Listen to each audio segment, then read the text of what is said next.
Presiden Joko Widodo telah melantik Listio Sigit Prabowo menjadi Kapolri. Dengan jabatan ini, Listio Sigit Prabowo resmi berpangkat jenderal. Informasi selengkapnya akan disampaikan Marshalina Gita dari Istana Negara yang tadi memantau langsung jalannya pelantikan Kapolri yang baru. Ya, selamat siang Gita, bagaimana jalannya pelantikan Kapolri berdasarkan pantauan Anda pagi hari tadi?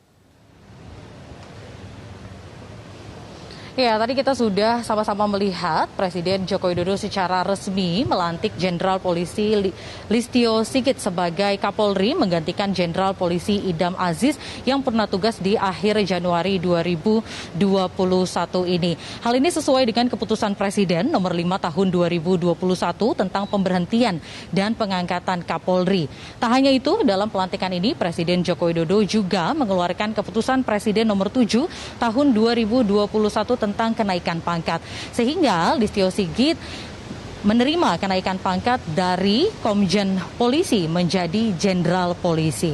Kalau kita melihat rekam jejak dari Jenderal Polisi Listio Sigit ini bisa dikatakan mulus, mengingat bahwa Listio Sigit ini juga merupakan angkatan paling muda, yakni angkatan 91 dibandingkan dengan senior-senior lainnya yang juga sebelumnya nama-namanya ini masuk ke dalam bursa Kapolri. Namun ternyata nama Listio Sigit ini dipilih sebagai calon tunggal oleh Presiden Joko Widodo yang kemudian langsung diberikan namanya kepada DPR RI, dan pada saat fit and proper test pun juga DPR RI langsung menyetujui dan mensahkan Jenderal Polisi Listio Sigit untuk menjadi Kapolri.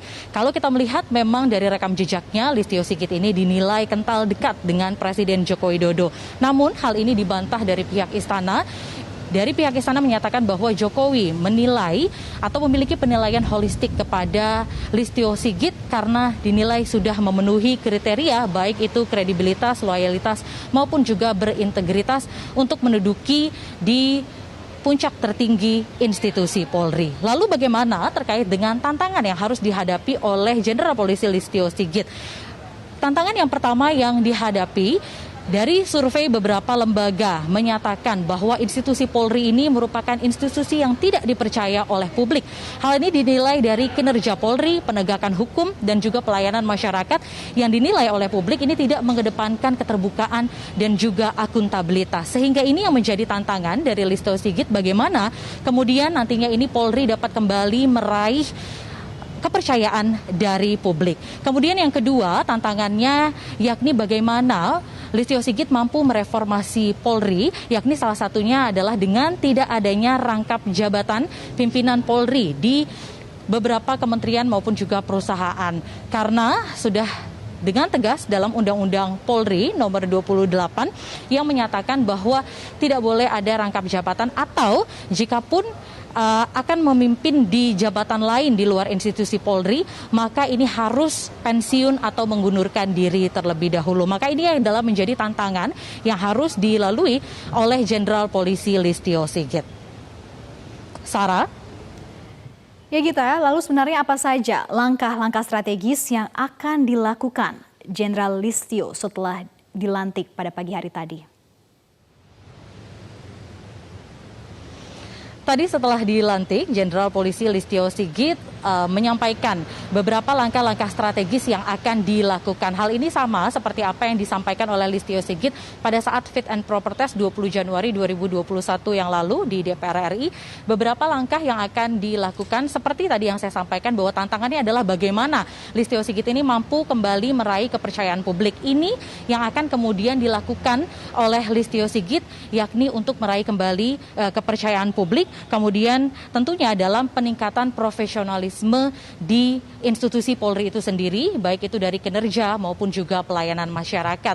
Dan Listio juga menyatakan bahwa akan memanfaatkan teknologi dalam pelayanan masyarakat sehingga nantinya akan lebih ada muncul interaksi yang dilakukan dan tentunya juga untuk mengurangi pelanggaran-pelanggaran yang dapat dilakukan oleh anggota Polri. Paling kecilnya adalah pungli yang paling sering ditemukan saat ini. Kemudian juga Listio menyatakan bahwa penegakan hukum ini tidak akan tebang pilih, dan Listio juga menyatakan bahwa dirinya akan mampu untuk memberantas korupsi dengan bekerja sama dengan beberapa lembaga atau institusi penegakan hukum lainnya seperti kejaksaan dan juga KPK. Berikut kita dengarkan pernyataan selengkapnya dari Listio Sigit terkait dengan langkah strategis yang akan dilakukannya. Bagaimana telah kami sampaikan terkait dengan program yang ada di fit and proper, bagaimana ke depan kami berangkat dari potret Polri di mata masyarakat dan apa yang menjadi harapan masyarakat terhadap Polri, tentunya bagaimana menampilkan Polri yang tegas namun humanis, bagaimana menampilkan Polri yang mampu memberikan pelayanan publik yang baik, bagaimana kita memberikan pelayanan secara transparan dan bagaimana kita mampu memberikan penegakan hukum secara beradab.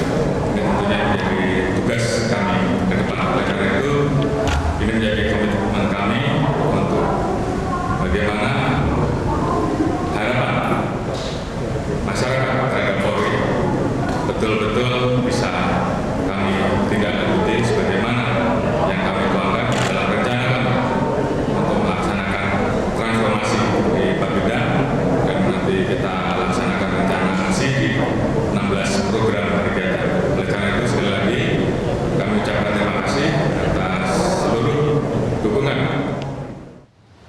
Ya, tentunya kita sebagai masyarakat juga dapat terus mengawal bagaimana kemudian langkah-langkah strategis tersebut dapat dilakukan oleh Kapolri yang baru, yakni Jenderal Polisi Listio Sigit.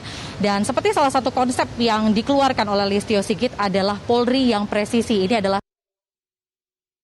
wajah Polri yang baru. Nanti kita akan melihat bagaimana beberapa yang dilakukan oleh Kapolri, Jenderal Polisi Listio Sigit. Tentunya salah satunya adalah dalam meraih kembali publik terhadap institusi Polri.